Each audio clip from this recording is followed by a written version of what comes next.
Auto और manual वाले button.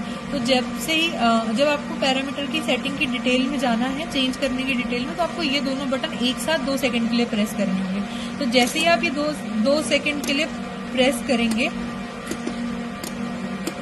तो ये आपकी पासवर्ड वाली स्क्रीन आ जाएगी। तो जैसे ही आप इसमें पासवर्ड डालेंगे,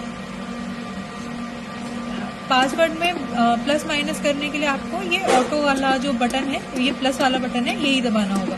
तो जैसे, और अगर उसके बाद नेक्स्ट डिजिट पे जाना है तो मैनुअल ये माइनस वाली एलईडी से, माइनस वाले बटन से आप दूसरे नंबर पे जाएंगे, फिर तीसरे नंबर पे जाएंगे और फिर चौथे नंबर पे जाएंगे। जब आपका पासवर्ड हो जाएगा तो यहाँ पे एक आपको एंटर बटन दिखाई देगा।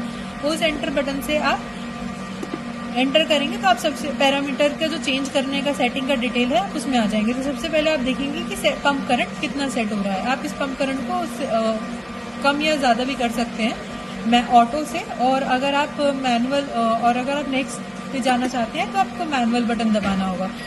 एस्केप आपको तब दबाना होगा जब अगर आप चेंज करेंगे और आप वैल्यू को उसको सेव करना चाहते हैं। तो अगर मैं नेक्स्ट उसमें जाती हूँ ओवरलोड वाली में, तो अगर मुझे ओवरलोड कम उसके बाद हम इसमें ड्राई रन सेट कर सकते हैं, करंट अनबैलेंस सेट कर सकते हैं, हाई वोल्टेज सेट कर सकते हैं। मैं इसमें हाई वोल्टेज कम या ज़्यादा भी कर सकती हूँ प्लस या माइनस बटन से। तो आप देख पा रहे होंगे मैं हाई वोल्टेज चेंज करके भी कर पा रही हूँ ये।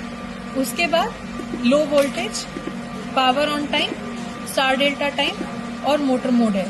तो ये सारी सेटिंग्स आप इस कंट्रोलर से प्लस माइनस बटन और ये चारों बटन की हेल्प से आप चेंज कर सकते हैं। जब आप अपनी सारी सेटिंग्स चेंज कर लेंगे उसके बाद यहाँ पे एक एंटर बटन है, इस एंटर बटन को दबा के आप मेन स्क्रीन में वापस आ जाएंगे।